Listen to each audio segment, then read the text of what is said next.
C'est l'histoire d'une âme poète qui rêvait d'une grande carrière artistique, mais qui craignait qu'afficher sa foi ne lui ferme des portes. Pourtant, l'appel de Dieu est plus fort. Marlène finit par lui offrir toute sa vie, y compris sa vie sur les planches. Aujourd'hui, artiste chrétienne épanouie, Marlène témoigne des merveilles que Dieu peut accomplir lorsqu'on accepte de lui abandonner ses rêves, ses peurs et ses plus grandes ambitions. Bonjour à tous, c'est Juliette. Je vous souhaite la bienvenue dans Histoire d'âme, le podcast chrétien de l'application Méditatio qui explore les profondeurs de l'âme. Bonjour Marlène. Bonjour Juliette. Bienvenue dans le podcast de Méditatio. Merci beaucoup. Méditatio, c'est une application de méditation chrétienne qui propose du contenu pour entrer en relation avec Dieu, prendre des temps de pause, de silence dans sa vie. Et aujourd'hui, on est là pour parler de ta vie intérieure, parce que ta vie intérieure va faire grandir la nôtre. C'est une promesse que je fais d'avance aux auditeurs, parce que j'en ai un peu appris sur ta toi. Responsabilité. Hein. Voilà, je sais que tu as vraiment développé ce trésor qu'est la vie intérieure, et aujourd'hui, tu vas nous raconter tout ton cheminement. Est-ce que tu peux te présenter rapidement ? Oui, alors donc moi je m'appelle prénom Marlène, parce que mon prénom c'est Marlène. Aussi simple que ça. C'est mon nom de scène, voilà. Je suis donc une artiste engagée à la suite du Christ. J'ai un peu un système solaire dans lequel j'ai plusieurs planètes, avec la planète spectacle musical et album, la planète livre, la planète film et série et la planète parcours de prière. Voilà. Et tout ça est centré sur un même centre de gravité qui est l'annonce de l'amour de Dieu, d'une relation vivante possible avec lui. Voilà, une quête de beauté que j'ai envie de transmettre au plus large. Oui, ton spectacle s'appelle Découvre-toi. Oui, absolument. Tu es toujours en tournée, ça fait déjà plusieurs années que tu le joues. Oui. Et on peut à tout moment te faire venir aussi pour Absolument. le découvrir. Ouais. Donc Découvre-toi, un spectacle où on te découvre. Ouais. C'est une découverte intérieure. Une découverte intérieure. Je rencontre un oiseau bleu qui m'emmène dans le jardin de mon âme rencontrer Jésus, avec qui j'ai un échange. Alors il y a à la fois de l'humour, de la poésie, et puis une douzaine de chansons qui permet de faire ce voyage intérieur ensemble avec le public. Magnifique. Justement, la musique, la chanson, ça vient d'où ? Alors là, comme ça, j'ai envie de te dire du ciel. Dans ma vie, dans ta vie, oui. Eh bien, ça vient depuis toute petite. Déjà, dans le ventre de ma maman, mon papa me passait des suites de violoncelle, des suites de Bach pour violoncelle. C'est quelque chose qui m'a accompagnée toute ma vie, je pense, parce que depuis, j'ai développé un amour pour Bach immense. Alors, j'ai pas choisi le violoncelle comme instrument, j'ai choisi le violon. Bon. Mais il paraît que j'aurais dit quand j'étais petite, quand on me demandait pourquoi j'ai choisi le violon et pas le violoncelle, je disais parce qu'il est près de moi. Oh, c'est donc, beau. Voilà, il y avait déjà un peu cette notion d'intériorité et de quelque chose qui est peut-être proche, intérieur, vivant. Et donc, très jeune, j'ai demandé à faire du violon à mes parents. Je devais avoir 3-4 ans. Moi, j'étais trop petite, parce qu'on fait des petits violons, mais pas à ce point petits. Donc, j'ai commencé avec le piano vers l'âge de 5 ans et demi, et le violon 1 an après. Voilà, c'est comme ça que j'ai commencé, et je rêvais d'être violoniste, soliste, voilà, au début. Au début. Et quel genre de petite fille puis d'adolescente tu as été ? Alors écoute, pour la petite histoire, puisqu'on parle d'intériorité et de musique, et puis je le glisse parce qu'on en a parlé. Pour la petite histoire, je suis née en silence. Voilà, dans une clinique qui s'appelle La Muette. J'ai pas crié quand je suis née. Même l'infirmière était même un peu inquiète. Elle m'a mis sous l'eau froide pour être sûre que je réagissais et que j'allais crier. Bienvenue au monde. Mais voilà, bon, c'était vraiment la petite histoire. Mais c'est vrai qu'il y avait déjà peut-être ce rapport inné d'écoute, peut-être, avec ce qui m'entoure, avec la musique, avec la nature aussi. Parce que c'est vrai que toute mon enfance, j'ai eu la chance de naître avec la foi. C'est vraiment quelque chose... j'ai pas souvenir d'avoir appris à un moment donné et d'avoir eu du jour au lendemain la foi. C'est quelque chose qui m'a aussi été transmis de manière vivante par mes parents, parce que je les voyais prier, je les entendais m'en parler, on échangeait aussi beaucoup ensemble. J'avais très rapidement beaucoup de questions existentielles, et ils ont toujours pris aussi beaucoup de plaisir à y répondre. Il y avait un vrai échange nourri. Et donc j'ai grandi dans cette foi très profonde, un rapport très profond et très direct avec le Christ, avec Dieu, le Père, avec Marie aussi.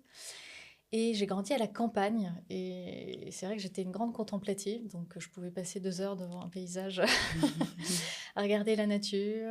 Le soir, il fallait que je parle à la lune avant d'aller me coucher. C'était ma Oui. grande copine. Wow. Et en fait, en apprenant la musique en même temps, pour moi, ça se rejoignait. Je l'ai compris, je l'ai conscientisé plus tard, parce que je n'en avais pas forcément conscience sur le moment. Mais je crois que dans la contemplation de la nature, je trouvais une forme d'enseignement euh, dans mon intériorité, dans mon rapport à la musique. Et aujourd'hui que je le sais, euh, j'en profite encore plus. Le calme des nuages vient m'apprendre un mouvement de violon qui a le même calme. D'ailleurs, souvent, les profs de violon, quand on est petit, nous donnent beaucoup de métaphores naturelles ou animales. Moi, Ah on me oui. disait que quand je prenais mon violon, par exemple, il fallait pas serrer trop fort le cou du petit oiseau. Euh, voilà, et puis, en fait, ouais, dans cette contemplation, ça me permettait de découvrir la joie, de découvrir la force du tonnerre qui m'inspirait aussi dans mon violon, le silence fin, la petite brise légère qui peut inspirer une mélodie. En fait, il y avait quelque chose d'inné et qui se déployait à travers la musique dans la contemplation et dans la prière, parce que dans ces heures de violon, euh, je fermais mes yeux, je me balançais. Il y avait quelque chose de naturel où j'étais un peu dans ma bulle. Et on me le disait souvent d'ailleurs. J'avais des retours voilà, de personnes qui étaient un peu étonnées ou qui étaient touchées, qui me disaient mais il y a vraiment un truc spécial. Enfin, j'étais vraiment dans ma bulle, quoi. Et je dirais que j'ai appris plus tard que c'était une forme d'oraison, en fait, parce que c'est un moment où je m'abandonne entièrement, un moment d'écoute intérieure et où je me donne. Euh, voilà. Mm. Donc la musique t'en faisait entrer dans une bulle de prière. Ouais, ouais. Et, et quand tout à l'heure tu parlais de que Jésus, Dieu, Marie étaient présents dans ta vie, c'était déjà des relations, Ouais, c'était vraiment des personnes que tu considérais que je comme des vraies priais, ouais. personnes, que tu priais, avec qui tu interagissais à l'adolescence, Ouais, c'est ça? dès l'enfance, j'ai surtout, je crois, un rapport au Père, à Dieu le Père. Après, s'est révélé le Fils et ensuite l'Esprit Saint. L'Esprit Saint récemment. Voilà, en particulier avec le livre que j'ai Oui. écrit sur les 9 fruits de l'Esprit Saint. C'est quelque chose qui m'a été soufflé voilà, il y a quelques temps. Mais au départ, c'était vraiment le rapport à Dieu. Voilà, quelque chose de large, d'universel, une présence qui m'accompagnait dans mon chemin. Euh, voilà, et qui a été source de beaucoup de grâce et qui m'a aidée aussi parce que j'ai eu un rapport au monde aussi un peu décalé, pas toujours évident. À l'école, tout ça, c'était pas, c'était pas mes meilleurs souvenirs, on va dire. Ah oui. C'était pas forcément l'environnement le plus chaleureux parce que voilà, j'avais 2 ans d'avance à l'école, j'étais violoniste, j'étais en horaire aménagé dans des classes où les autres ne l'étaient pas. Donc très vite, Oui, la il en fille faut, il en là-bas faut qui peu est pour voilà, la te fille mettre à là-bas qui est en l'écart. avance et qui est pas là tout le temps, qui fait du violon, ça pose vite problème. Donc finalement, ouais, je crois que la musique m'a permis et la foi m'a permis de traverser toute cette période enfance et adolescence parce que vraiment jusqu'au lycée, ça a été vraiment compliqué. Très peu d'amitié. J'ai eu des amitiés, mais pas à l'école. J'ai eu des amitiés dans le monde artistique parce que quand j'ai commencé le violon à 6 ans et demi, j'étais en conservatoire. Donc chaque année, j'avais mes cours de violon, de musique de chambre, d'histoire de la musique, d'orchestre. Je passais des concours tous les ans.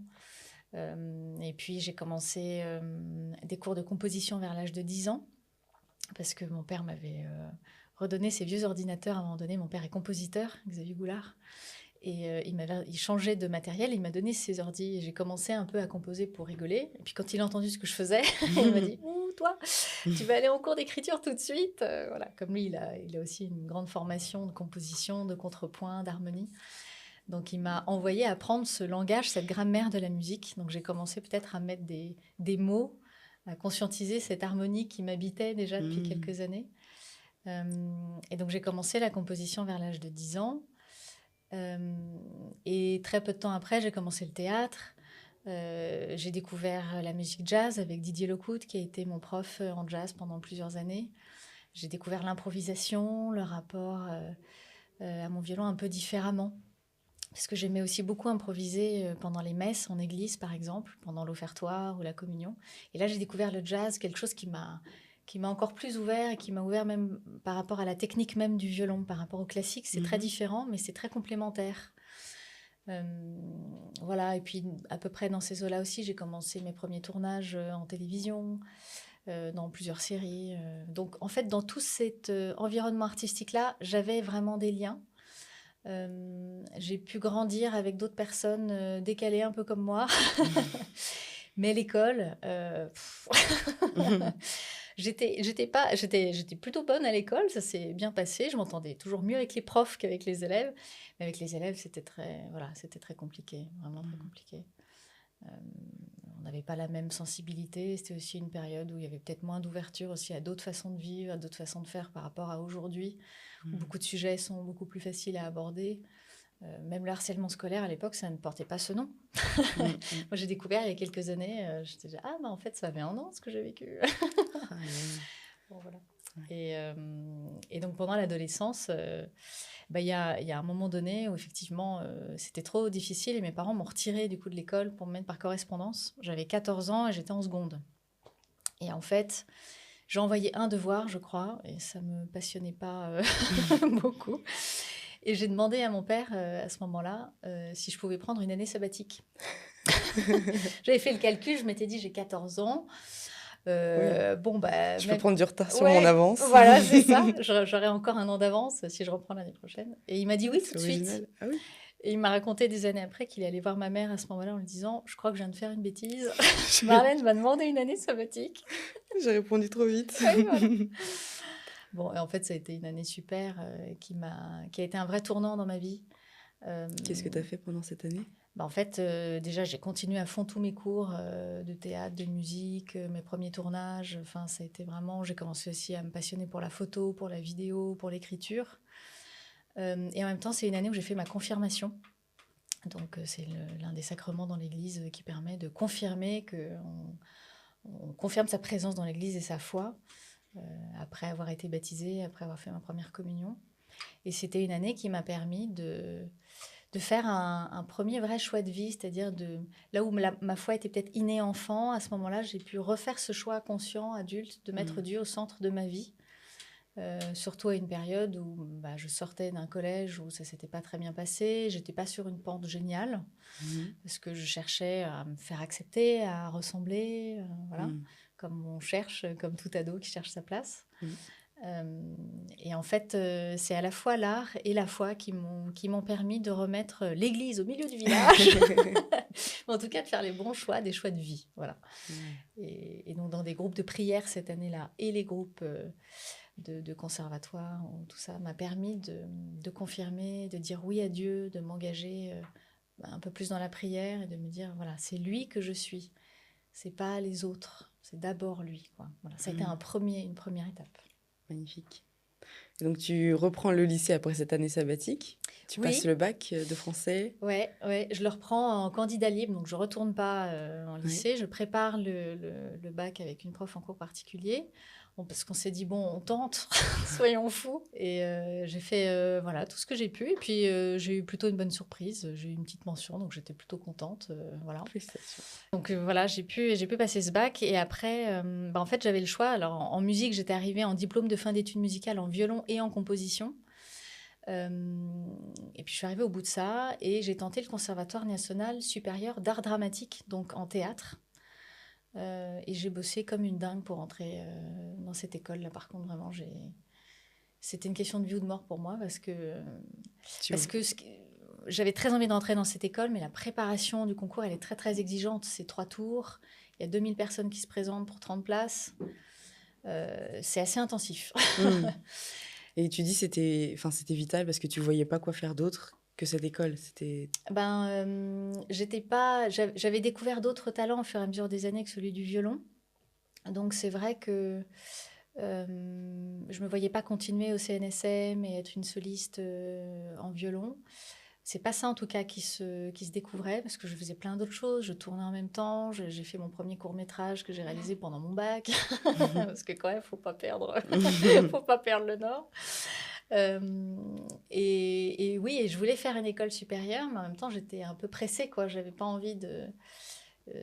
Fallait que ça se fasse tout de suite, quoi. Voilà. Donc avant j'avais fait d'autres écoles de théâtre, mais c'est pas là que je m'épanouissais le plus.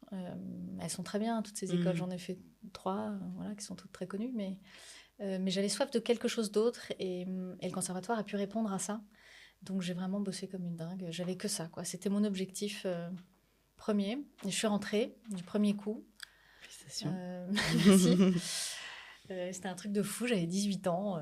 J'avais l'impression d'être à Poudlard, quoi. En plus, quand tu rentres l'école, il y a plein de zones. Tu as les ateliers. Tu rentres, tu as des dédales de partout. Vraiment, c'est un château.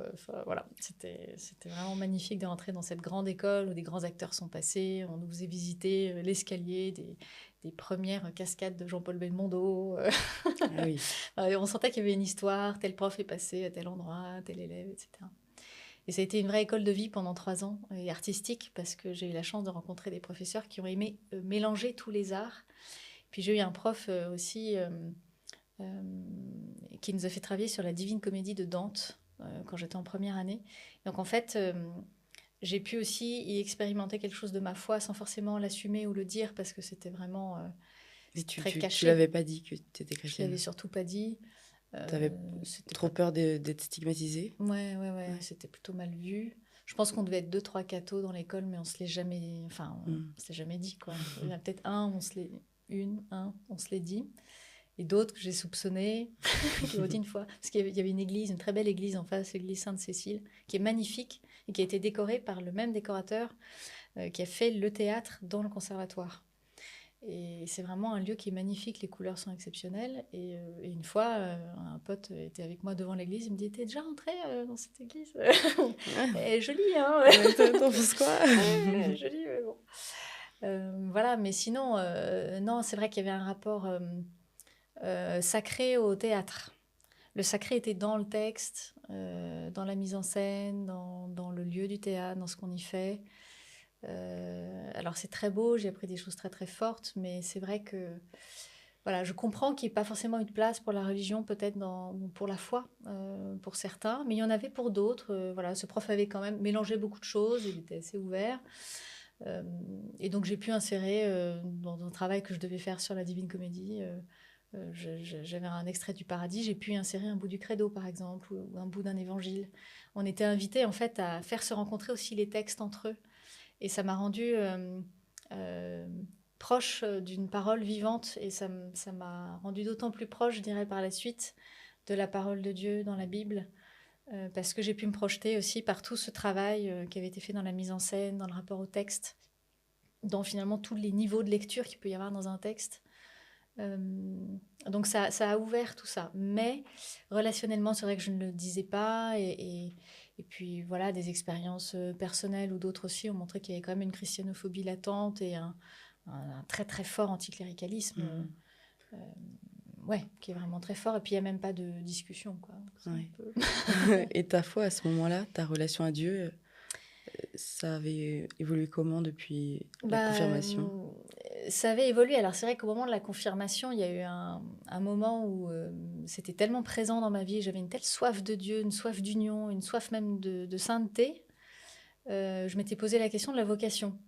Je voulais être religieuse. Enfin, j'espérais que Dieu m'appelle à être religieuse. C'était pas se poser la question, c'est demander la réponse directement. C'est ça. Je demandais qu'il m'appelle. Et j'avais même fait une retraite de discernement et tout. Et heureusement, je suis tombée sur des gens avec la tête sur les épaules qui m'ont dit: passe ton bac d'abord, on verra après. Tu étais très inspirée par Sainte Thérèse, qui voulait être religieuse très jeune. Ouais. Qui était déjà là, par certains textes. Pas encore autant qu'après, mais qui était déjà là. Et donc, en fait, j'ai suivi ce conseil. Je me suis plongée dans mes études, dans le travail, dans les tournages, dans l'écriture, dans la musique aussi. Et pendant ces 3 années de conservatoire, j'avais la foi, j'allais de temps en temps à la messe, mais petit à petit, voilà, le théâtre avait pris énormément de place. Et donc, j'y suis revenue un peu après. C'est en sortant du conservatoire où j'ai enchaîné plusieurs projets, j'ai commencé à écrire. J'ai écrit une pièce en particulier parce que j'avais mis en scène une comédie musicale en sortant du conservatoire avec 60 élèves des plus grandes écoles de Paris d'art. C'était génial.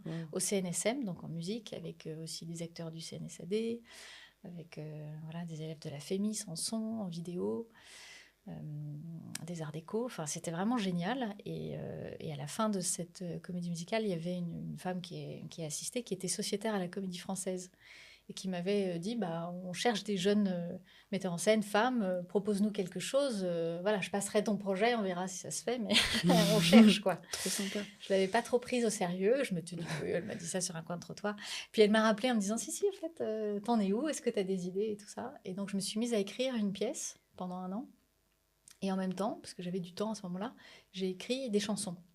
Donc j'avais ces 2 choses-là qui étaient en train de se préparer, qui étaient séparées encore à ce moment-là, mais qui se préparaient doucement. Et dans ma pièce, c'était extrêmement métaphorique. Je parlais d'une nuée bleue, il y avait une histoire de mort et de renaissance, mais c'était tellement métaphorique qu'on ne comprenait plus rien à la métaphore. Quelle était la métaphore. Donc elle a été vraiment extraordinaire parce qu'elle a vraiment passé le texte, comme elle me l'avait dit, à l'administrateur que j'ai rencontré, qui était donc Éric Ruff à l'époque. Et qui a retenu un certain talent dans la façon dont j'avais composé la pièce, parce qu'en plus j'avais fait un montage entre plusieurs pièces de théâtre. Enfin, j'avais pensé le truc très loin. J'avais écrit pour 4 ou 5 acteurs qui chacun jouait plusieurs rôles, donc ça aurait été vraiment génial à jouer. Mais le fond de la pièce, il me dit, en fait, je ne le saisis pas, je ne le vois pas, et je ne vois pas qui vous êtes. Il y a quelque chose de lisse et joli. Oula, ça pique. Ça pique un peu. C'était pas du tout méchant de sa part, parce qu'il voyait qu'il y avait quelque chose, mais voilà, elle me disait son ressenti et que je comprenais, qui m'a fait mal sur le moment, mais que j'ai compris après. C'est quand même 1 an de travail où on te dit c'est mignon, mais c'est très lisse ton travail. Ouais, un peu, ouais. Il disait qu'il y avait quelque chose. Il disait pas que tout était lisse, mais qu'il y avait un travail à faire d'explicitation finalement du fond du message. Et dans le même temps, j'avais écrit des chansons et par ami d'amis, j'avais rencontré aussi un producteur d'une maison de disques. Une belle maison qui m'a écoutée et qui m'a dit un peu la même chose. J'ai un peu la même chose, je vois pas trop qui vous êtes, il y a quelque chose de lisse et joli. Et je me suis dit, c'est pas possible. Et puis même mon entourage, mais les gens qui me connaissent, mes potes me disaient, mais c'est pas toi, il y a quelque chose qui est pas passé. Et en fait, j'ai compris que voilà, je cachais ma foi. C'est ça que je ne montrais pas. Je ne montrais pas le fond parce que je voulais aussi... correspondre. Plaire à tout le monde. Ouais, en tout cas, évoluer dans un milieu dont je sais qu'il n'était pas sensible à la foi et à ce rapport-là à Dieu, quoi.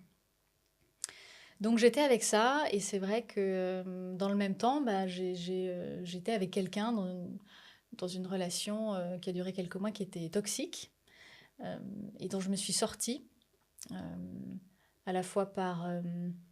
comment dire, pour résumer ça? Grâce à Dieu. Grâce à Dieu. Grâce à Dieu, une retraite spirituelle. Et puis mon corps qui a sonné un peu la sonnette d'alarme, parce que je perdais du poids, je mangeais plus très bien. J'ai compris que quelque chose n'allait vraiment pas. Et à ce moment-là, j'ai fait une petite retraite et j'ai découvert, durant cette retraite, le rappel de la liberté d'être soi-même. Et en particulier dans le couple et dans la relation à l'autre. Et en fait, pour moi, c'est venu travailler quelque chose plus en profondeur. C'est pas seulement dans la relation avec cette personne, mais aussi dans ma relation au monde et à tous ceux qui m'entourent. Et donc, quand j'ai quitté ce garçon, pour moi, ça n'a pas été juste une rupture amoureuse après une relation compliquée. Ça a été une rupture plus en profondeur, peut-être avec une partie de ma vie ou un fonctionnement qui faisait que là, pour le coup, je cherchais peut-être à plaire et je faisais peut-être ce qui était attendu dans l'imaginaire des autres pour pouvoir suivre une route un peu tracée automatiquement par la société, par le milieu, par les gens que je rencontre.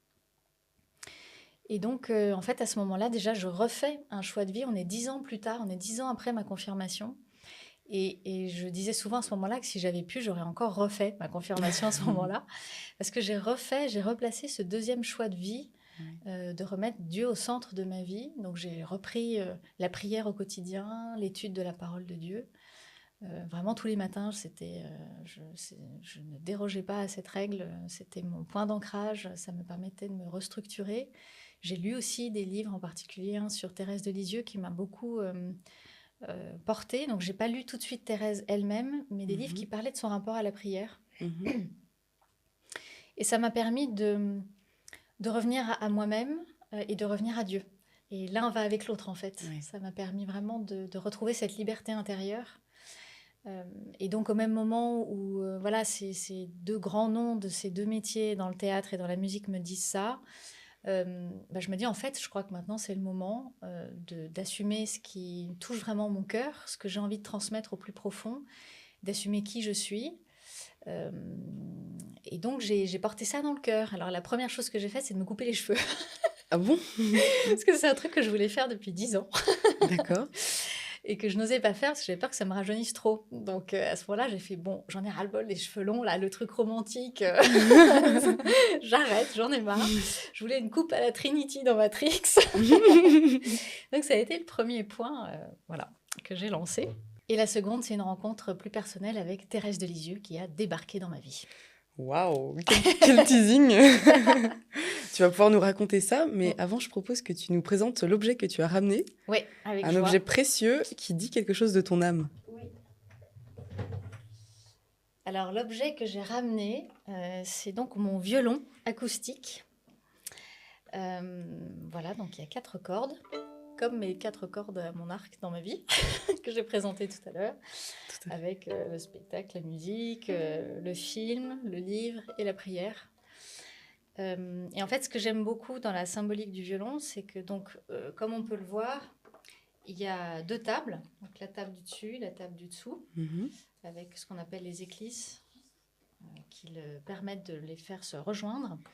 Et au centre, c'est creux, mais sous le chevalet, qui est juste ici, il y a un tout petit rondin de bois qui relie les 2 tables entre elles. Voilà, ici, là. Ah oui, je le vois par... comment ça s'appelle, le trou? Les ouïes. Ça, ce sont les petites ouïes. D'accord. Voilà. Parce que c'est là qu'on ouïe le son, finalement. Voilà. Et donc, ce qui est très beau, c'est qu'en fait, ce petit rondin de bois qu'on appelle l'âme, il permet au violon de résonner parce que s'il n'y avait pas ça s'appelle l'âme? Oui, ça s'appelle l'âme. Ah oui. C'est ça qui est, je trouve, magnifique. Oui. Et s'il n'y avait pas ce petit rondin, s'il n'y avait pas l'âme, en fait, on ne pourrait pas tendre les cordes, tout s'écroulerait. Enfin, ce serait assez mauvais pour le violon. Donc, s'il n'y a pas l'âme, on ne peut pas faire sonner le violon. Donc, pour moi, je trouve que ça résume bien ma foi, l'âme qui a besoin de vibrer et qui fait sonner tout le violon. Pour moi, c'est vraiment ma vie, quoi. On dit que Dieu donne vie à l'âme et nous donne vie par l'âme, qu'il est dans le plus profond centre de notre âme. C'est la phrase de Jean de la Croix que j'aime énormément. Dieu est au plus profond centre de notre âme et je trouve ça magnifique. Donc ça m'invite aussi, puis c'est toute mon histoire, c'est toute mon enfance, ma vie. Je continue d'en jouer, donc je trouve que ça invite à l'union à Dieu pour pouvoir faire sonner l'instrument que je suis. C'est magnifique. Voilà. Merci. Je suis toute émue. Alors, est-ce que tu peux me parler de cette rencontre avec Sainte Thérèse? Oui, alors en fait, au moment donc, où j'ai eu au moment de ces épisodes avec ce producteur et puis l'administrateur de la Comédie Française, il s'est passé plusieurs choses. D'abord, on m'a proposé un autre projet parce que j'avais déjà commencé à filmer, à réaliser. Voilà. J'en ai pas parlé, mais c'était déjà quelque chose aussi qui faisait partie de ma vie. Et à ce moment-là, on m'a proposé de réaliser un film, de co-réaliser un film avec mon père. On l'a fait ensemble sur une bienheureuse du XVIIe siècle, bienheureuse Marie de l'Incarnation, connue sous le nom de Madame Acari, qui est une femme assez exceptionnelle qui a refondé le Carmel en France et qui a vécu pendant 48 ans en état laïque et qui a vraiment eu une vie de sainteté hyper avant-gardiste, quoi. Ce qu'elle a vécu comme femme à son époque, c'est assez fou. Et en fait, en faisant ce film, déjà moi je le cachais, je disais pas du tout que je faisais ça parce que c'était chrétien et j'avais très très peur. Puis voilà. Et au bout de cette année-là, déjà au début, quand j'ai commencé à faire ce film, j'ai eu un premier appel de Thérèse je dirais à creuser la spiritualité carmélitaine et un vrai appel à l'oraison, à la prière silencieuse, à m'y engager au quotidien. Qu'est-ce que ça veut dire, un vrai appel? C'est-à-dire j'ai reçu un appel intérieur où elle m'a engagée dans cette voie-là. Un jour où je la priais, où j'hésitais aussi, je suis très proche de la spiritualité franciscaine. J'aime beaucoup aussi François et Claire, et donc j'ai porté cette question auprès de Thérèse, et Et elle m'a indiqué cette voie carmélitaine. Donc ça m'a permis de grandir dans cette spiritualité-là, de creuser ces textes, de creuser ce qu'était cette prière d'oraison, ce silence. J'ai compris que c'était à ça que j'étais appelée, même si en fait, je le vivais déjà. C'était un peu une sorte de confirmation, mais d'encouragement aussi pour la suite. Et peut-être un encouragement à ancrer encore plus dans le quotidien cette oraison que j'avais déjà commencé un peu à mettre en place. Voilà. Et en fait, cet appel-là, il a permis d'amener à son second appel à la fin du film documentaire. Il se trouve que dans la même journée, je rencontre mon agent de comédienne à l'époque, à qui j'apprends qui venait d'apprendre que j'avais fait ce film. Elle était ravie. Elle était ravie. Elle n'a pas jugé la chose en tant que telle, mais elle m'a gentiment remerciée à ce moment-là, quoi. Donc, voilà, il y a eu une conjonction. La collaboration. Voilà, en me disant, je suis pas la bonne personne pour toi, j'avais l'impression de me faire larguer c'est sur un pas toi, trottoir. c'est moi. Voilà, c'est ça. Genre, on a 15 ans et bon. Bon, mais voilà, j'ai compris que voilà, il y avait quelque chose qui l'a. Et puis elle me l'avait dit d'ailleurs sur un court-métrage que j'avais fait avant. Elle m'a dit, non mais moi, dès que je vois un crucifix, ça me. Voilà. Et j'avais envie de lui dire, bah Jésus aussi, quand il a vu la croix, ça l'a. C'est pas mal ça. Mais voilà, donc elle m'a remerciée. Donc c'était un peu un choc parce que quand on est comédien, quand on n'a plus d'agent, on n'a plus de représentation, on n'a plus de vitrine, on n'existe plus en fait. C'est vraiment une existence officielle, quoi. Ils nous envoient sur des castings, ils négocient les contrats, etc. Même si c'est pas l'unique voie, c'est quand même une voie privilégiée. Donc ça faisait déjà une dizaine d'années que j'avais un agent, donc là ça a fait un petit choc. Et dans la même journée, j'avais d'autres projets qui sont tombés à l'eau. Donc j'avais plus rien en fait. Même journée. Et je me suis retrouvée à errer comme ça dans les rues de Paris. C'était le pire scénario, celui que tu redoutais pendant toutes tes études, quoi, en fait. En tout cas, je ne m'étais pas encore vraiment lancée en tant qu'artiste chrétienne. Je venais de faire juste ce projet. Et c'était ma crainte et c'était un peu la cata à ce moment-là. Ouais. Et en même temps, traversée et transformée intérieurement parce que l'expérience du film... qui a permis aussi qu'on filme pendant 3 semaines chez des carmélites, par exemple, au contact de témoins qui ont prié avec cette sainte, avec cette bienheureuse, qui n'est pas sainte, mais qui a vécu saintement, mais qui est une bienheureuse. L'expérience qu'ils en ont fait et l'expérience même de cette femme. Des témoins directs de cette femme ? Des témoins d'aujourd'hui, quoi, qu'il a pris et pour qui il y a eu des grâces. Ils n'ont pas voyagé dans le temps. Mais... Petit problème de chronologie, Juliette, là. C'était au 17e.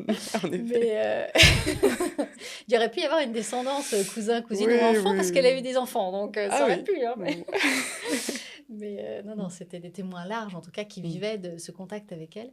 Et ça m'avait vraiment beaucoup touchée, et à tel point que je commençais à écrire des chansons qui étaient différentes. À la fin du film, j'ai écrit une chanson sur l'ascension, par exemple, et ça m'a rendue malade, au sens propre. J'ai commencé à avoir une angine pendant que j'écrivais la chanson. Quoi. Vraiment. Et en même temps, c'est une inspiration qui était tellement forte, il fallait que j'aille au bout, que j'écrive la chanson. Et donc, je me suis retrouvée au fond du lit, chanter ma chanson. C'est dingue. J'ai un enregistrement de ma voix à faune, parce qu'il fallait que je l'écrive, et en même temps, voilà, je me disais, si j'écris ça, si je vais dans cette voie-là, mais c'est la fin du monde. Et donc, ce fameux jour, j'erre dans Paris et j'arrive un peu par hasard. Ça, c'est Dieu qui se cache, comme on dit. Je me retrouve à Notre-Dame des Victoires, dans cette basilique que j'aime beaucoup et dans laquelle il y a le portrait de Sainte Thérèse de Lisieux dans l'entrée à gauche. Il y a ces grandes photos en noir et blanc où elle nous regarde avec un regard très profond.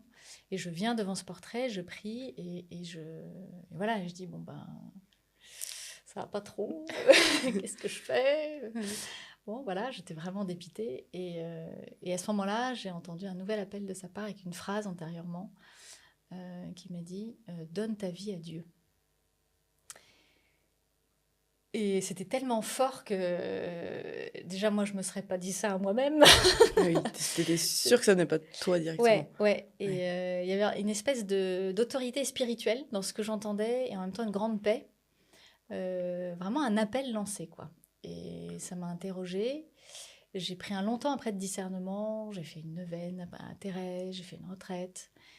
Et en fait, ça m'a interpellée parce que moi, j'avais déjà l'impression, en quelque sorte, d'avoir donné ma vie à Dieu dans mes engagements personnels, dans ma vie de prière. de manière privée, en fait. Et je me rendais compte que la partie professionnelle, c'était celle que je réservais encore un peu et que finalement, je ne mettais pas forcément à son service ouvertement. Parce que là, tu t'es tout de suite dit que ça concernait le professionnel. Tu t'es pas dit, ah, il faut que je sois religieuse? Non, non, parce qu'en fait, cette question de la religieuse, elle s'est posée pendant des années, mais c'était réglé. Ouais. J'avais eu la réponse au fur et à mesure des années. Je comprenais que ma place était vraiment dans le monde. Et puis vraiment, plus j'avance, et plus je me dis oui, quand même. Voilà. C'est quand même assez juste.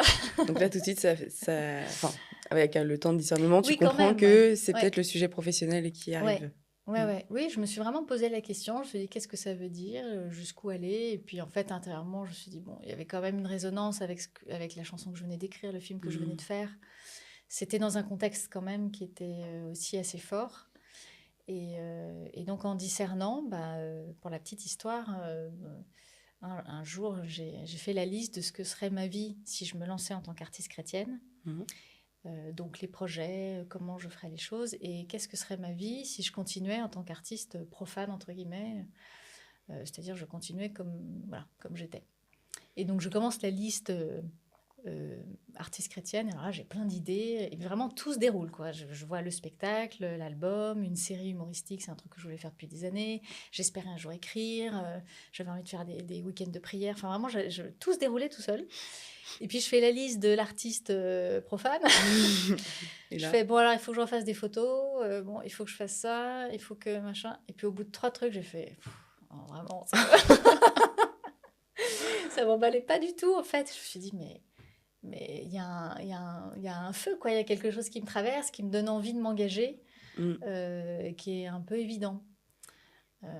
Bon, donc je reçois ça. Et puis après, le temps a passé. C'est pas pour ça que j'ai basculé du jour au lendemain, parce que déjà être un artiste, c'est déjà compliqué. C'est une réalité qui est difficile. Mais alors être un artiste chrétien, je me suis dit, je vais dormir sous les ponts, je vais pas avoir de travail. Enfin, voilà, c'est pas forcément évident. La place des artistes dans l'église, elle se fait aussi petit à petit, mais c'est pas forcément évident toujours non plus. Ça se professionnalise de plus en plus, et de plus en plus... le corps de l'Église prend conscience aussi de l'importance des artistes chrétiens et de ce que ça représente aussi comme métier, comme engagement personnel, professionnel. Mais c'était pas forcément évident au moment où je me lançais, quoi. Donc j'avais très peur. Et puis le temps passe, et un jour, je reçois un appel de quelqu'un qui me propose de venir faire un spectacle dans lequel je pourrais, une soirée où je pourrais chanter, parce qu'il savait que j'écrivais, que je chantais, où je pourrais chanter, parler de ma foi pour les jeunes à la chapelle du Carmel de Lisieux. Par hasard. Tout à Lisieux, qui est l'endroit où Sainte Thérèse a grandi, vécu avec sa famille. Et où il y a sa chasse. Et il y a sa chasse. Il y a les restes, ses os, ses reliques, comme on dit. Voilà. Oui, c'est pas anodin quand même. Comme c'est pas n'importe où, quoi, l'appel.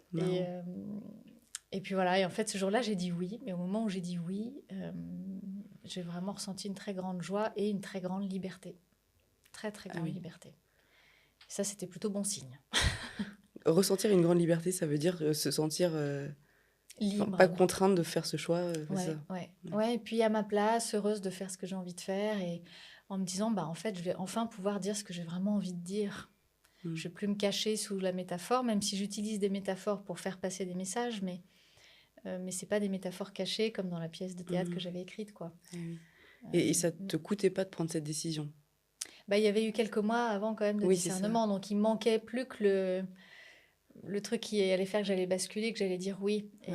Et en fait, c'est bien que ce soit quelqu'un qui me l'ait demandé, parce que je vois que dans tout mon parcours, ce sont des appels auxquels j'ai répondu.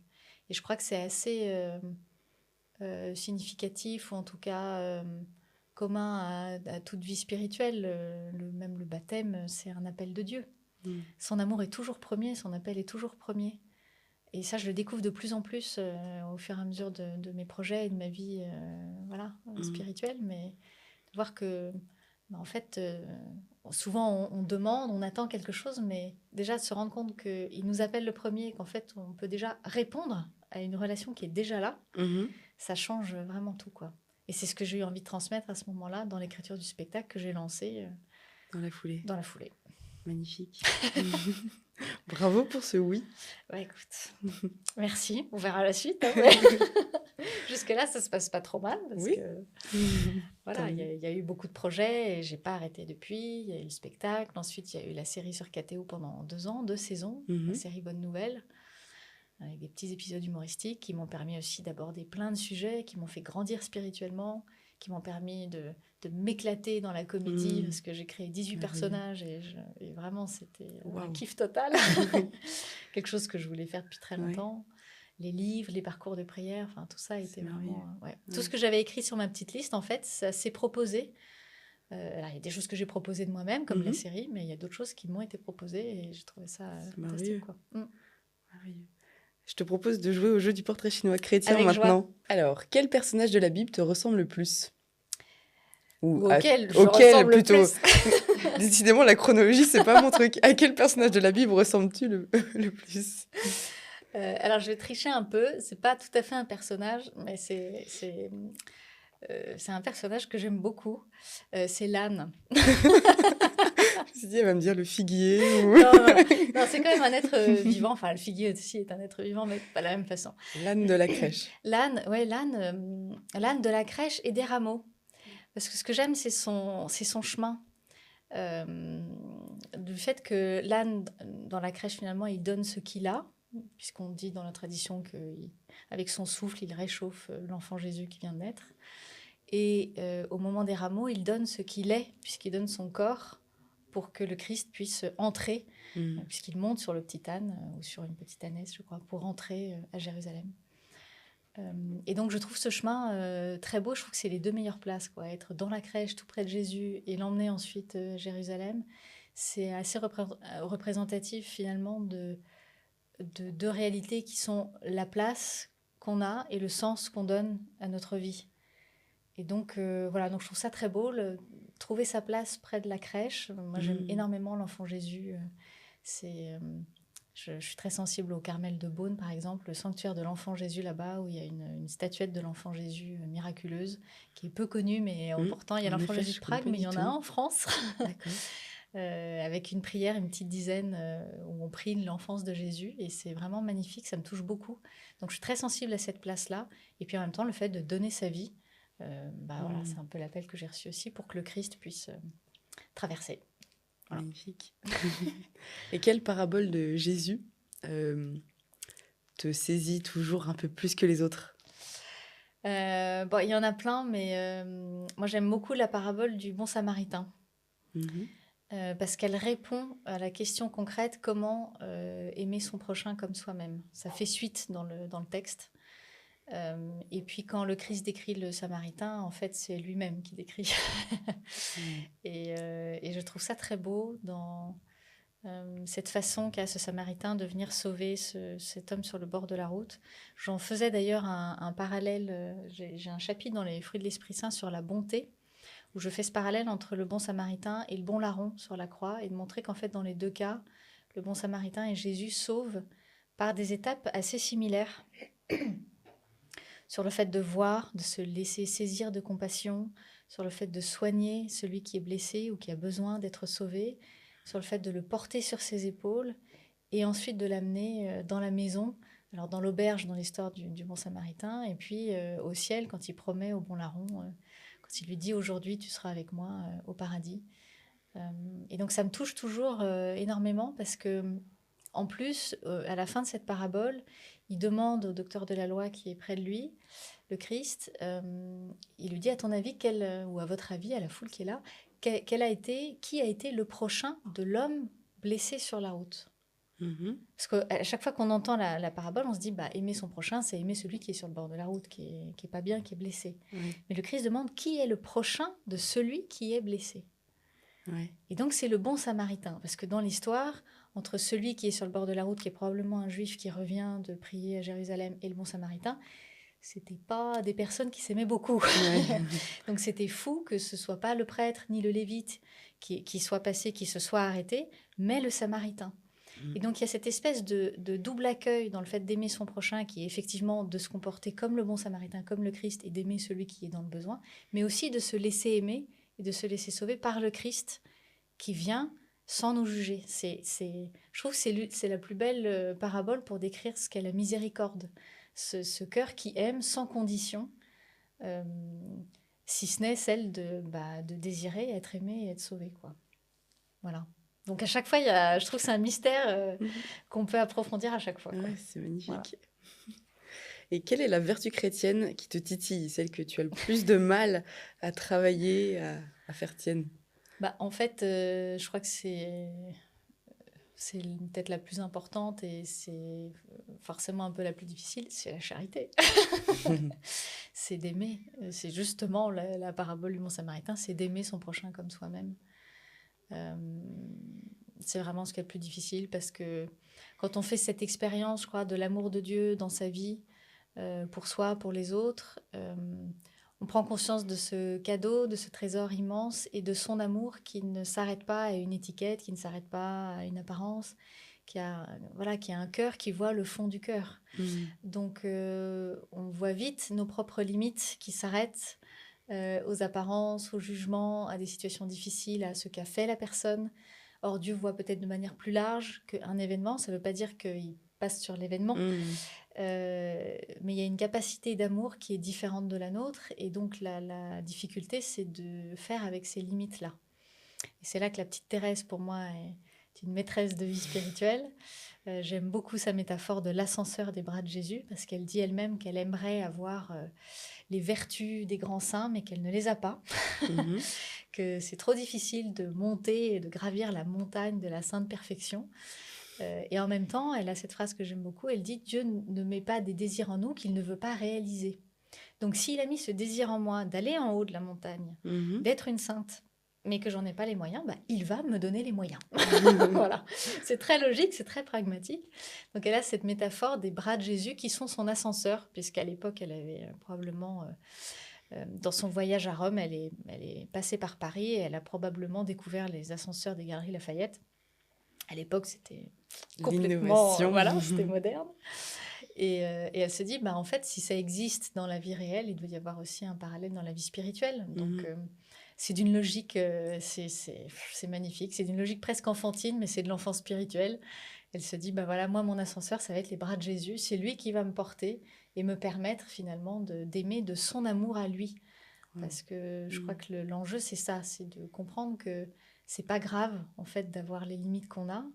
On n'a pas plus d'amour, mais c'est pas grave parce qu'en fait, on peut puiser dans l'amour de Dieu pour aimer les autres. Et finalement, c'est à ça qu'on est appelé, de nous-mêmes. Et le Christ lui-même dit de moi-même, je ne peux rien faire. Donc, si le Christ le dit, ça veut dire que moi, c'est pareil, encore plus. Je peux encore moins faire de choses que lui. Donc, voilà, je dirais que la difficulté, c'est celle-là, c'est de faire l'expérience de ses limites et d'oser appeler l'ascenseur dans ces cas-là, de ne pas en rester à la difficulté, quoi. Voilà. Et enfin, quel est le verset de la Bible que tu vas nous sortir? Un seul. De manière incroyable. Voilà. Et voilà, c'est un qui te touche, un qui t'inspire. Alors, il y en a beaucoup, mais il y en a un que j'aime beaucoup. Comme le Père m'a aimé, moi aussi je vous ai aimé. Demeurez dans mon amour. C'est tout le chapitre de Jean 14, qui est un chapitre magnifique où il dit « Moi, je suis le chemin, la vérité et la vie », où il nous donne sa paix, où il nous parle de sa parole qui demeure en nous. Et si quelqu'un m'aime, il gardera ma parole et nous nous ferons une demeure chez lui. Et à l'intérieur de ça, il y a ce verset « Comme le Père m'a aimé, moi aussi je vous ai aimé, demeurez dans mon amour ». Donc, je trouve ça magnifique. Il nous a aimés comme le Père l'a aimé. Et il nous invite à demeurer, on peut demeurer dans cet amour pour l'éternité. Donc, voilà. Qu'est-ce qu'il faut faire pour demeurer cet amour? Le désirer, déjà. Le désirer. Parfois, le désir seul suffit, nous dit Thérèse, quand on n'a rien d'autre, parce que ça peut être difficile. Le désirer et puis engager sa liberté, en fait, selon ce qu'on peut, mais du moment que ça vient du cœur. Je crois que le tout, c'est... Enfin, le piège, ça peut être de s'enfermer dans une liste de courses ou dans une liste de choses à faire. La liste du bon catho, la liste du bon chrétien, du bon croyant, la recette miracle, magique pour demeurer dans l'amour, pour connaître le nirvana, ou je ne sais quoi. Alors qu'en fait, il n'y a pas de recette miracle. C'est peut-être ça la révolution chez Jésus, c'est qu'il y a pas de recette, il n'y a que de l'amour, il n'y a que du désir qu'on vient incarner dans un quotidien qu'on choisit. Alors il y a des choses qui nous sont proposées de manière, comment dire, très riche et très complémentaire. C'est ce que je trouve très beau d'ailleurs dans l'Église, c'est qu'il n'y a pas qu'une seule façon de faire. Les sacrements nous sont proposés, la messe, elle est à peu près régulée, parce que si tout le monde fait à sa sauce, ça devient... voilà. Les choses sont organisées pour pouvoir vivre une vraie communion fraternelle ensemble dans l'Église. Mais dans la relation intime avec Dieu, il y a quelque chose à inventer, à créer, et qui laisse place à l'Esprit Saint. C'est en ça que c'est peut-être même plus sûr, du fait qu'il n'y ait pas une recette qui est déjà préécrite. C'est là qu'on touche à quelque chose d'autre que soi, quelque chose qu'on ne maîtrise pas et qui petit à petit va se révéler en osant creuser ce mystère, quoi. Mais je dirais que oui, c'est désir et engagement, oser s'engager, mais de la façon dont chacun le sent et a envie de le vivre. Ça peut être dans la prière quotidienne, ça peut être dans l'étude, ça peut être voilà, ouais, de plein de façons. Ouais. Ça... Et toi, aujourd'hui, c'est quoi le grand désir de ton âme? Le grand désir, c'est d'être uni à Dieu. Voilà. De l'oublier le moins possible. De rester uni à lui, de pouvoir refaire ce choix continuellement dans la liberté, quoi. Je crois que c'est ça. De me laisser faire par lui, de grandir dans l'abandon. Ce chemin d'union à Dieu, c'est vraiment ce qui me guide dans mon quotidien et aussi dans ma vie personnelle, mais professionnelle aussi. Voilà, comment faire l'unité, comment se laisser guider par lui. Mais l'union totale, je suis parfois fascinée par des parcours de grands frères et sœurs dans la foi, comme j'aime appeler les saints. Ou même chez les orthodoxes, il y avait aussi l'histoire du pèlerin russe, par exemple. Des personnes qui sont tellement unies à Dieu que... je ne sais pas comment dire, mais tout se fait presque naturellement. C'est-à-dire qu'ils ont besoin de quelque chose. Ah ben, paf. Ça arrive à ce moment-là. Il y a une union qui fait qu'ils savent où aller, quoi dire. Il y a une union qui bannit peut-être la crainte, les questionnements. Oui, c'est une union ou une confiance Une union, moi je pense que c'est... La confiance naît de cette relation. C'est aussi un acte de foi. La confiance, on peut aussi la choisir. Mais même sans le ressentir... parce que c'est mystérieux l'union à Dieu. On la sent pas forcément. C'est pas une question de sentiment, de se sentir. En ce moment, je me sens complètement unie à Dieu. En fait, même souvent, on le sait pas. On s'en rend pas forcément compte. On s'en rend compte après. Et d'être dans cette union, dans cet abandon, je dirais, ce détachement peut-être intérieur. C'est peut-être ça qui me. Et donc, tu penses que cette union, on peut la vivre sur Terre? Oui, bien sûr. Oui, heureusement. Ben, on la vit par bribes déjà dans la prière. Et puis je pense qu'on peut la vivre peut-être de manière un peu plus consciente au quotidien, mais puis dans les choix qu'on fait en fait. Ce que j'aime beaucoup chez les orthodoxes, c'est que souvent pour décrire Dieu, ils décrivent ce qui n'est pas Dieu, parce que c'est tellement difficile de décrire ce qu'il est. Ce serait comme le posséder et en avoir fait le tour, ce qui est impossible. Et finalement, peut-être pour décrire l'union à Dieu, on pourrait décrire ce qui n'est pas l'union à Dieu. Et en particulier le péché, par exemple, qui est un truc délicat, dont on n'aime pas parler, auquel on n'aime pas penser, que beaucoup trouvent très suranné, mais pourquoi on parle toujours de ça? Et en fait, le péché, ça va être ce choix conscient et volontaire de ne pas choisir Dieu dans une situation où on fait un choix libre qui ne va pas forcément dans le bon sens, quoi. C'est finalement se séparer de Dieu dans cet instant-là. Et donc, dans cette expérience, en fait, on n'est pas non plus, enfin, j'espère, en état de péché permanent, quoi. Donc, quand on fait l'expérience du péché, en fait, ça permet de peut-être remettre en perspective le reste de notre vie en se disant, dans ces moments où je ne suis pas dans le péché, je ne peux pas être dans le vide. Si je suis dans une relation à Dieu, que j'ai la foi, que, voilà, chacun sa liberté. Mais moi, en tout cas, je le vois de cette façon-là. Je me dis, finalement, si je ne suis pas en désunion, je suis dans l'union. Mais j'ai à grandir dans ce désir et peut-être dans cette conscience, même si c'est relatif, cette conscience de l'union, parce qu'encore une fois, c'est pas une question forcément de ressenti. Et d'ailleurs, la petite Thérèse, j'en reviens toujours à elle, mais c'est ma chouchoute, qui m'a appris beaucoup de choses. Jean de la Croix aussi en parle très bien. Dans cette absence de ressenti de Dieu, dont ils ont fait l'expérience chacun, et Thérèse en particulier à la fin de sa vie, alors qu'elle a eu une vie où elle parle de son amour pour Dieu qui est immense, elle s'offre pour lui, enfin vraiment, c'est quelque chose de très fort. Et à la toute fin de sa vie, elle vit une grande épreuve où elle ne ressent plus sa foi. Et elle a l'impression d'être, elle dit, assise à la table des pécheurs. Et pourtant, dans cette expérience, elle continue de faire le choix de Dieu. Un choix qui paraît peut-être un peu fou, sans le ressentir, mais elle continue de le choisir avec rien. Elle est dans ce rien et elle continue.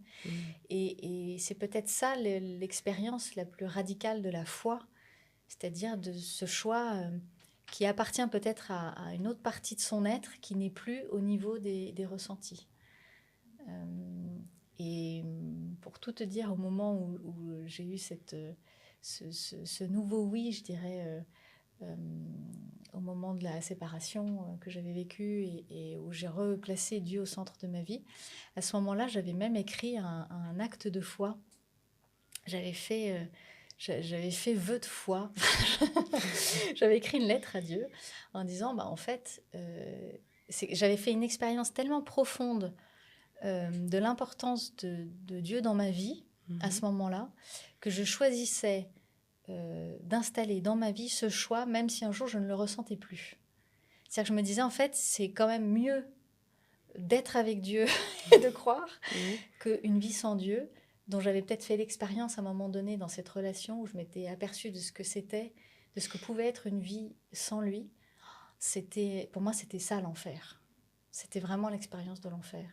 Et donc, je me suis dit, si jamais ça pouvait m'arriver, je décide consciemment que je fais ce choix dans ma vie de rester avec Dieu. Alors évidemment, c'est un choix qui sort pas de nulle part, parce que en fait, quand tu as fait l'expérience de Dieu, ou de sa présence, ou de sa grâce à un moment donné, voilà, c'est ça qui motive ce choix-là. Mais je dirais que c'est, pour revenir à la question, l'union, oui, elle est possible. Par bribes, peut-être on le ressent plus profondément dans des moments de prière ou dans le quotidien, parce que c'est pas forcément au moment où on prie qu'on le ressent, ça peut venir après, comme un fruit dans la journée. Et puis, on la vivra pleinement et entièrement après, au ciel. Mais on peut déjà en vivre quelque chose, je crois, vraiment ici. Ouais.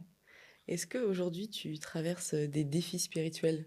Est-ce qu'il y a des parties de ta vie spirituelle un peu plus arides?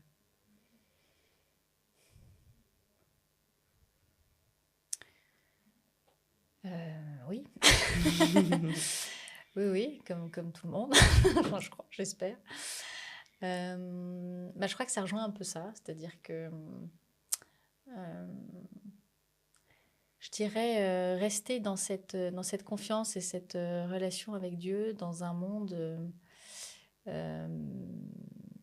qui peut être désolant, quoi. Voilà.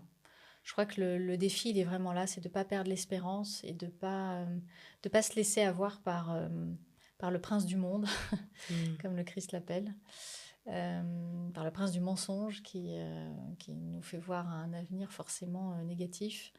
Je crois que c'est de garder son regard toujours tourné vers Dieu et de garder confiance, même dans les zones d'ombre. Et puis, je dirais ça comme ça. Ouais. Ok, je comprends. Ouais. De garder le regard fixé, de rester centré sur Dieu. Je crois que j'ai beau avoir vécu ces étapes-là dans ma vie qui sont des étapes fortes, puisque ça a changé ma vie au sens personnel comme professionnel, ça ne veut pas dire que c'est fait. C'est un choix qui est toujours à reposer, en fait. Voilà. J'ai une question un peu plus originale. Mais c'était toute originale. C'était toute originale, tout à fait. Pourquoi est-ce que je dévalorise les autres questions, les enfin, pauvres? Écoute, Qui a surgi quand tu t'es présentée, parce que tu t'es présentée par ton art. Et donc, je voulais te demander, qui es-tu quand tu sors de scène? C'est drôle. Quand tu poses ton violon, quand tu arrêtes d'écrire, chanter. Mais je continue d'être une artiste tout le temps parce que quand je marche dans la rue, j'imagine comment filmer cette marche dans la rue. C'est vrai? Ah oui, moi, c'est... T'es l'actrice principale de ton propre film? Ouais, ou j'imagine comment filmer une scène que je vois, que Ah je oui. croise, ou il y a des choses qui m'inspirent. J'ai de la musique dans la tête du matin au soir, de la minute où je me réveille à la minute où je me couche. La nuit, parfois, il faut que je me calme parce que sinon j'ai des idées pour écrire un truc. C'est un tout, en fait, c'est pas séparé pour moi. Donc, j'ai 1000 idées à la seconde. Voilà. Après, je peux dire que je suis opacarophile, pour trouver un mot Qu'est-ce que c'est que original. ça? J'aime les couchers de soleil. Opacarophile. Opacarophile, j'ai découvert le terme officiel. Donc, je ne rate jamais un coucher de soleil quand il y en a un. Voilà, j'aime faire des gâteaux au chocolat, des salades de crudités. C'est ma passion. Mais ouais, je crois que c'est ouais, et puis pouvoir partager ces questionnements, ces projets avec d'autres, pouvoir rêver sur ces questions existentielles, c'est voilà, partager sur sa foi, c'est ça en fait. Je quitte jamais vraiment. Il y a toujours 1000 questions et 1000 projets en même temps et j'aime partager ça avec les autres, quoi. Donc si je suis pas sur scène, je suis en train d'en parler. Enfin voilà. Voilà. Tu es une artiste. Ouais. Entièrement, ouais. Je te propose, vu qu'on arrive bientôt à la fin de notre échange, Ouais. qu'on vive un temps de petite oraison, de méditation ensemble. Très bien. On va écouter un parcours de méditation qui vient directement de l'application Méditatio, qui appartient à ce podcast. Très bonne application. Je recommande. Oui, parce que tu étais déjà utilisatrice. Parce que Oui, quand je t'ai demandé de vrai. choisir, tu as tout de suite ouvert l'application pour Oui. me dire, alors, qu'est-ce qu'il faut que je choisisse? Ah, ça, c'est pas vrai, mal. c'est vrai. Voilà, parce qu'en fait, on a plein de contenus sur l'application. Entre autres, on a des petites minutes positives. Donc, c'est des méditations d'1 minute où vous allez entendre, vu qu'on va en écouter une juste après, mais on médite un verset de l'Évangile. Et en fait, c'est des minutes à thème qu'on peut lancer comme ça à tout moment de la journée, quand on a besoin d'un petit shoot de sérénité, par exemple, ou d'invoquer l'Esprit Saint. L'idée de méditation, c'est vraiment de vous aider à grandir dans votre relation à Dieu, d'ouvrir cet espace intérieur pour le laisser vous parler. Et donc voilà, donc accepter de mettre du silence dans sa vie. Nos vies vont à 1000 à l'heure. Et le plus dur, en fait, c'est de faire le temps de pause. Et après, méditation vous offre tout le contenu pour enrichir votre relation à Dieu. Donc toi, tu as choisi une méditation sur le thème de l'Esprit Saint. Oui. Donc on va lancer cette minute. Installez-vous confortablement. Et on se retrouve juste après, parce qu'on a encore des choses à se dire. Je me pose. Je respire profondément, plusieurs fois.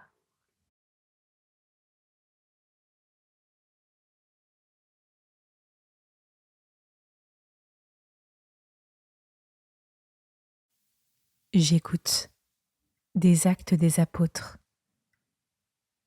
Tandis qu'ils priaient, l'endroit où ils étaient réunis trembla. Ils furent tous remplis de l'Esprit Saint et ils annonçaient la parole de Dieu avec assurance.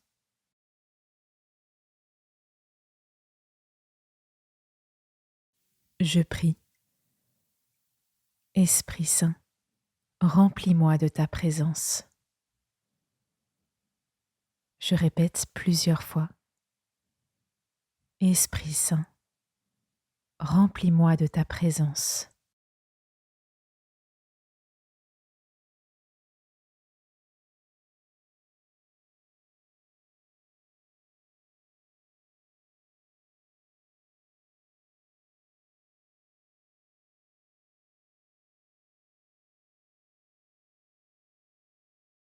Que l'Esprit Saint me donne l'assurance pour annoncer la parole de Dieu. Amen. Tu nous as parlé plusieurs fois de l'oraison et de ce lien que tu as depuis toujours avec le silence, de par ta naissance dans le silence notamment. Et justement, l'oraison, c'est pas une notion ou une manière de prier qui est forcément évidente.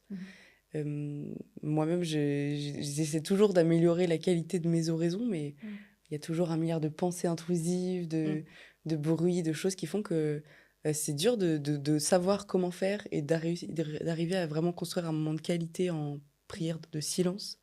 Est-ce que tu aurais des conseils à nous donner, à me donner, à tous ceux qui écoutent? pour grandir dans cette vie de prière? Bon, il y a plusieurs choses déjà. Utiliser l'application méditation, Bien qui joué! est très, très bien faite pour ça. C'est vrai que, en fait, c'est normal déjà d'être envahi de plein de pensées parce que dès qu'on se pose, c'est le cerveau qui tourne tout seul, c'est normal. Donc surtout ne pas le culpabiliser et pas juger trop vite de sa prière parce que c'est pas forcément les prières qui apparemment sont les plus belles parce qu'on s'est senti bien unis ou dans le silence, qui sont forcément les plus belles pour Dieu en fait. Et c'est pas, enfin voilà, c'est peut-être celle aussi où on rame, mais on y met tellement notre foi, on essaie d'y revenir. Bon, et en fait, on s'en fiche, qu'elle soit belle ou pas. Le tout, je dirais déjà, c'est d'y revenir, c'est la fidélité, c'est d'offrir, de prendre ce temps avec lui, un vrai temps de cœur à cœur, et se rappeler qu'on vient rejoindre quelqu'un qui est déjà présent à nous. On vient rejoindre un cœur qui nous aime.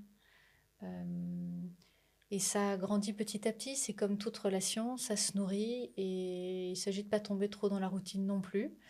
Donc des petits tips, je dirais déjà peut-être commencer avec une parole de Dieu qui nous inspire, qui nous interpelle, qui nous inspire, qu'on peut répéter calmement, qu'on peut laisser résonner en soi. Imaginer simplement être en présence, faire appel à l'imaginaire de manière positive, c'est-à-dire puisque le mental a besoin de réfléchir et de penser à quelque chose, autant se projeter peut-être un peu à la façon des jésuites qui sont très complémentaires du Carmel, se projeter dans une scène d'évangile, rejoindre le Christ. Selon comme on se sent, si on se sent dans une période aride, imaginez que Jésus vient nous rejoindre dans le désert, ou qu'on lui donne à boire, ou qu'on est à la croix avec lui, ou alors au contraire, dans des moments plus joyeux, on est aux noces de Cana avec lui. Rendre ça de manière vivante et pas juste intellectuelle. Et pour ça, il y a un moyen aussi que je trouve vraiment très bien, c'est de prendre un livre spirituel qui nous touche, qui parle de cette relation vivante et qui est dans la même respiration, je dirais, avec notre âme. Parce qu'il y a des textes, on sent tout de suite, on se dit « Ah, ça me parle, ça me fait quelque chose ». Puis il y en a d'autres, bon, okay, ça a l'air bien, mais ça ne me touche pas. Et d'en prendre un petit bout pour commencer le temps d'oraison. Donc, il ne s'agit pas de lire d'un coup 10-15 pages, mais de prendre quelques phrases, de s'arrêter, d'y réfléchir. Et puis petit à petit, de laisser faire et pour plonger petit à petit dans un silence. Le silence total, il est donné par grâce. Donc... vouloir l'atteindre, c'est bien, mais c'est pas une forme qu'on cherche, c'est le fond. Donc c'est la relation vraiment avec Dieu. Voilà, et puis oser tenter un moment de silence, se caler quand même un temps de prière. Ça, je crois que c'est important parce que sinon le risque, c'est de raccourcir les jours où ça nous plaît moins, où ça se passe moins bien, et de rallonger les jours où ça se passe super bien. Du coup, ça veut dire qu'on s'engage dans la relation selon notre ressenti, quoi. Ça fait un peu 4 ou 5 étoiles sur un achat. Alors que le tout, c'est la répétition. Et puis sinon, je dirais tout simplement la prière de Jésus. Répéter son nom.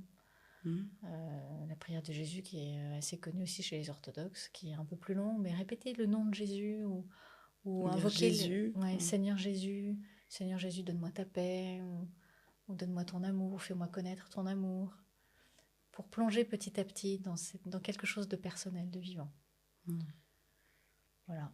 Et puis peut-être en parler, en parler avec d'autres. Un accompagnateur spirituel aussi peut aider. Parce qu'après, c'est au cas par cas aussi. Il n'y a pas de relation identique, donc il faut être créatif. Est-ce que tu veux qu'on reparle de certains de tes projets, qu'on en donne plus de détails aux gens, ton spectacle par exemple? Le spectacle est toujours en tournée. On peut nous demander de venir. En fait, il suffit d'aller sur mon site. Voilà, le plus simple, c'est prénommarlène.com. Et là, vous avez tout. Toutes les infos sur les livres, les conférences, le spectacle. Les livres sur Thérèse de Lisieux, conférences aussi sur Thérèse de Lisieux, le livre sur les fruits de l'Esprit Saint, la musique et plein d'autres petites surprises. Chouette. Et dont un parcours sur l'Esprit Saint sur Méditatio d'ailleurs. Oui, tout à fait. Parcours sur l'Esprit Saint sur Méditatio. Ça peut être sympa. Je pense que ça peut plaire à tous ceux qui ont écouté aujourd'hui. Voilà. Vraiment, merci pour tout, Marlène. Merci beaucoup. C'était vraiment un très bel échange. J'ai été très touchée. Et je suis persuadée que d'autres personnes ont été aussi touchées. Vous tous qui nous avez écoutés, suivez les bons conseils de Marlène, téléchargez Méditatio, découvrez les méditations parce que c'est vraiment des pépites de trésors de foi. Le seul but de cette application, c'est de vous aider à faire grandir votre relation avec Dieu. C'est plutôt une belle motivation, non? Moi, je vous retrouve dans 3 semaines pour un prochain épisode. Donc abonnez-vous pour ne pas le rater. Si cet épisode vous a plu et qu'il vous a fait penser à quelqu'un qui pourrait être aussi touché, partagez l'épisode, commentez, likez, ça nous donne aussi de la force, de la visibilité pour pouvoir continuer de vous offrir des beaux épisodes. Merci Marlène. Merci Juliette. Et vous tous, n'oubliez pas de prendre soin de votre âme.